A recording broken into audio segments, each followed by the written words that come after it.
This excerpt is from Tina Turner's book titled Tina Turner, My Love Story. My wedding day could not have been more perfect or spectacular, and no one minded a bit that the bride was aged 73. I'd organized the whole thing myself, and that included importing more than 100,000 roses to bedeck the grounds of our home in Switzerland. As friends gathered, sipping champagne on that glorious day in July 2013, the air was filled with the most wonderful scent. A lot of thought had gone into my choice of wedding music. If you listen to Frank Sinatra's My Way, the words fit my life perfectly. The record shows I took the blows and did it my way. I had to have that one. Despite my famously abusive first marriage to Ike Turner, I'd managed to find love beyond my wildest dreams. It was only as we gathered for photographs that I started to feel a little odd. It must be the heat, I thought, or the dress, an Armani confection of green taffeta, black silk tulle and Swarovski crystals getting heavier by the minute. In fact, that funny turn was the first sign of a hellish ordeal to come, a nightmare that would end only when my dear husband Erwin offered me the ultimate gift, the gift of life itself. Erwin and I had first met 28 years before. At the time, I was traveling the globe with my private dancer tour, which left me with very little time for a personal life. Not that I ever had a lot of boyfriends, I spent my entire youth with Ike, and after my divorce, dating was often more trouble than it was worth. In any case, I was never one of those women who had to have sex no matter what. To be honest, I'd sometimes gone up to a year without it. That particular week in 1985, the next date on my tour was in Cologne, Germany. As my manager, Roger, and I flew into the city, I was tired and a little down, thinking of the grueling schedule ahead. We were walking through the airport when a young man stepped out from behind a column to greet us. I thought he might be a fan, but Roger greeted him warmly. Erwin Bach, an executive from EMI, my record company in Europe, had turned up to deliver a surprise gift to me from Roger, a new Mercedes Jeep, the hard-to-get G-Wagon. But the real surprise wasn't the car, it was the man. My heart suddenly started to beat boom, boom, boom, drowning out all other sounds. My hands were ice cold.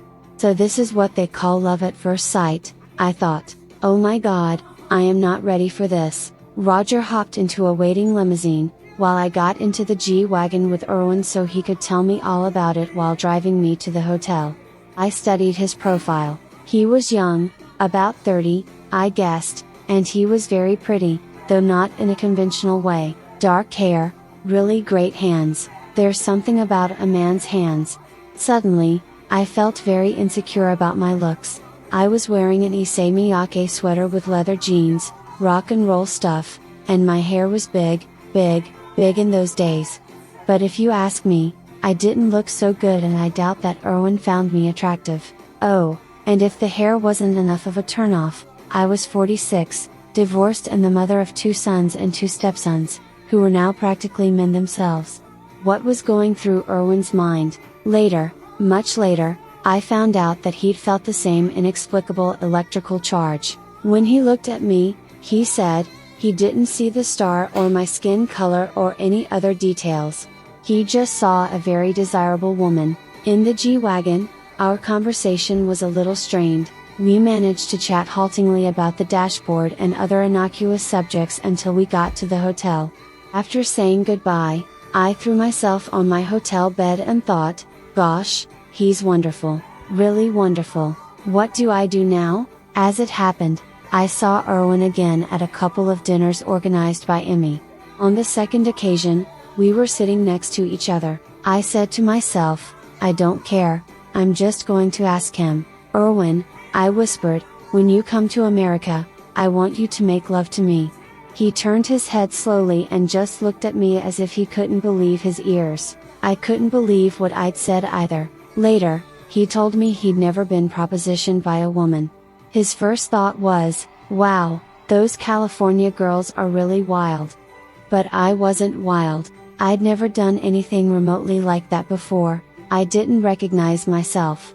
Eventually, Erwin did come to Los Angeles on business and I met him again at another dinner. I invited everyone back to my house afterwards, and that's when our real romance began. Music was playing, The other guests drifted away, the kissing began and we kissed all the way to the bedroom. Erwin stayed with me that night. The next morning, he was scheduled to go to Hawaii on a business trip. I thought about him constantly for 2 days, and then he called, casually mentioning that his trip had been cancelled. He'd been a few miles away in Malibu the whole time, hanging out with his colleagues, and hadn't thought to tell me. I tried to stay cool but inside I was furious. "Tina, you stupid old fool," I fumed. "Why did I make such bad choices in men? Why was there always disappointment?" I couldn't bear the thought of being hurt again. I was better off alone, I decided. A few months passed. I ran into Erwin again while I was promoting Private Dancer, this time in Basel, Switzerland, and all my feelings came roaring back. I'd rented a house in Gstaad for the holidays, so I invited him and some other people from Emmy to visit, and one night Erwin turned up alone, wearing a funny little German hat and exuding a masculinity that I found irresistible.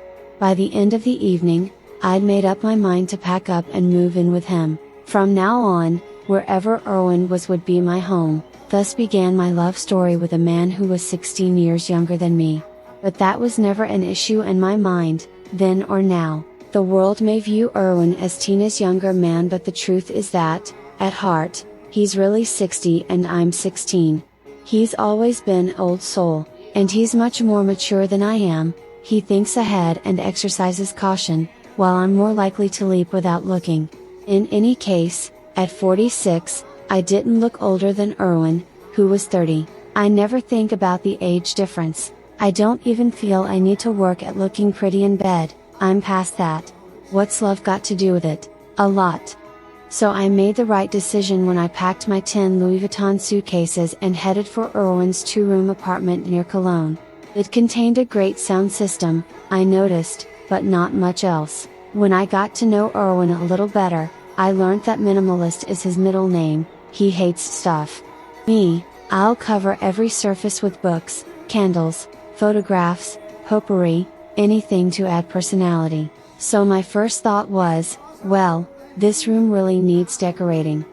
I waited till Erwin had to fly to Brazil on business, then did a whirlwind shop at a home interior store and rearranged everything in his flat. It was supposed to be a big surprise, and it was. He was horrified. Everywhere he looked there was stuff and more stuff. Luckily, a friend joined us for dinner that night, so Erwin had to contain his aggravation. By the next day, he had calmed down a little. Isn't it funny he had a harder time adjusting to new furniture than to the new woman in his life? We survived that battle, but the decorating war continues to this day. A more pressing problem was my 10 suitcases, for a month's stay, as there was no room for them in the apartment. So I stored my bags in the communal basement and had to keep running down to get my clothes. Imagine his neighbor's surprise when they walked into the basement laundry room and came across Tina Turner, rummaging around for something to wear. As for my security people, they had to sleep in a nearby hotel and communicate with me via walkie-talkie. I'm sure Erwin rolled his eyes from time to time, as he is never impressed by celebrity and all that goes with it. I was already head over heels in love with him. For the first time, I felt that I was truly in a relationship. This is how it's supposed to be, I told myself. One day, he asked me in his charming German way, "Are we together?" Meaning, are we a couple? Remembering the naughty pass I'd made just after we met, he couldn't help worrying that I might be wild and unpredictable, that I was just playing, that I might run off one day. But rather than wanting to run away, which was how I'd always felt with Ike, I just wanted to be with Erwin more and more. I wasn't looking for a husband, I just wanted to be loved. Childhood, never loved. Past relationships, never loved. My whole life, never really loved. More than anything, I needed to feel that Erwin loved me, and he did.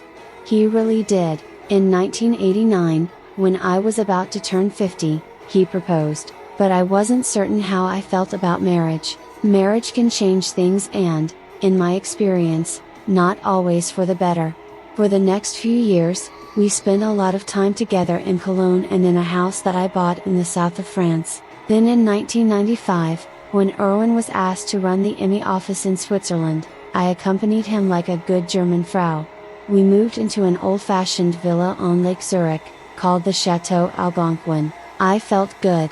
I had never smoked or taken drugs. I was still in good shape after 50 years of intensive stage workouts. I still looked pretty good, too. In 2013, German Vogue asked me to be on its cover. I think I can safely say that, at 73, I was the oldest cover girl in Vogue's history at that point. The year before, Erwin had proposed once again, and this time I'd answered with an emphatic yes. It was a commitment that didn't come easily to me, but I knew he was the love of my life. You know that wonderful expression, if you want to make God laugh, tell him your plans. On an ordinary October morning in 2013, just 3 months after our glorious wedding, I woke up and felt a lightning bolt strike my head and right leg. I tried to speak but I couldn't get any words out. I was having a stroke. The stroke had delivered a powerful blow to my body. My entire right side was numb.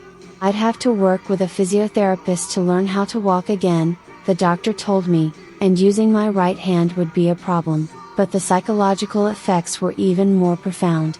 I was miserable. The battle for recovery left me with no strength or vitality, and I wasn't just dealing with the aftermath of the stroke. My doctor was concerned that my high blood pressure might be affecting my kidneys, so he referred me to a specialist. Dr. Jörg Bleich, an expert nephrologist, broke the news that my kidneys were performing at only 35% of their normal function. We'd need to monitor them carefully, he said, prescribing yet more medication to control my blood pressure. What I didn't realize was that there were bigger battles ahead, battles that would leave me wondering, how did I go from being the picture of health, a cover girl, a bride for God's sake, to this?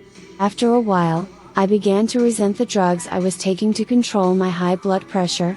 I was certain they were making me feel less clear-headed and energetic. Not long after this blow, my health began to fail again. I became so weak that I couldn't leave the house. It took all my strength to stagger between bedroom and bathroom. This time, I was diagnosed with early-stage intestinal cancer, a carcinoma and several malignant polyps. As I waited for surgery, I cried to Erwin, "Aren't you sorry you married an old woman?" Fortunately for me, he always radiated confidence, optimism and joie de vivre, and helped me to keep calm. A month after my diagnosis, I had part of my intestine removed. The doctors were optimistic and I felt a glimmer of hope again, but just a glimmer, and only for a moment. By December 2016, my kidneys were at a new low of 20% and plunging rapidly. I faced a choice, regular dialysis or a kidney transplant. Only the transplant would give me a very good chance of leading a near normal life. But the chances of getting a donor kidney were remote. At the time, Switzerland's organ donor rate was one of the lowest in Europe, which meant that, at 75, I'd probably never rise to the top of the waiting list. So Dr. Bleich scheduled me to start dialysis. "Oh no, no, no," I told him, "I'm not living on a machine." It wasn't my idea of life, but the toxins in my body had started taking over. I couldn't eat. I was surviving, but not living. I began to think about death. If my kidneys were going and it was time for me to die, I could accept that. It was okay. When it's time, it's really time. I didn't mind the thought of dying, but I was concerned about how I would go. One of the benefits of living in Switzerland is that assisted suicide is legal, although the patient has to inject the lethal drug herself. There are several organizations that facilitate the process, including Exit and Dignitas. I signed up to be a member of Exit, just in case. I think that's when the idea of my death became a reality for Erwin. He was very emotional about not wanting to lose me, not wanting me to leave. He said he didn't want another woman, or another life. We were happy and he'd do anything to keep us together. Then he shocked me. He said that he wanted to give me one of his kidneys. I was overwhelmed by the enormity of his offer, but because I love him, my first response was to try to talk him out of taking such a serious and irreversible step. He was a young man. Why should he take such a risk to give an older woman a few extra years? What if he had a problem someday with his remaining kidney? "Darling, you're young. Don't interfere with your life. Think about your own future," I urged. But Erwin had made up his mind. "My future is our future," he told me. At the University Hospital of Basel, Erwin had to go through a battery of psychological tests to make sure he was donating a kidney for the right reasons. As I'd expected, the doctors accepted that he knew what he was doing. Erwin always knows exactly what he's doing, that's his nature. His offer to give me his kidney was a gift of love, and he remained unflappable and relaxed. Next, there were medical tests to determine our compatibility, and we got the encouraging news that we shared the same type A blood group. Meanwhile, all I could hear was the clock ticking. I couldn't afford to lose a bit of my strength, energy or courage. I was already a high-risk patient because of my recent cancer, but the risk escalated when tests showed that my heart had been damaged by so many years of high blood pressure. The muscle was enlarged and the vessels calcified. There was some doubt about whether a weakened heart could withstand the stress of surgery, but ultimately our big day was scheduled, April 7, 2017. 2 operating theaters were prepared, one for the donor and one for the recipient, and 2 surgical teams. Erwin's operation took place first. While I was understandably anxious about the transplant, I was far more concerned about him. After about an hour, it was my turn. When I awoke, I was so groggy that everything, lights, sounds, smatterings of conversation, visits from doctors and nurses, felt dreamlike. It took me a while to understand that I was in intensive care, surrounded by what seemed like 100 machines, starting my new life as a woman with a healthy kidney. The following day, after a few tentative stretches of my fingers and toes, I realized I felt fine. The best moment was when Erwin came rolling into my room in his wheelchair. He somehow managed to look good, even handsome, as he greeted me with an energetic, "Hi, darling." I was so emotional, happy, overwhelmed and relieved that we'd come through this alive.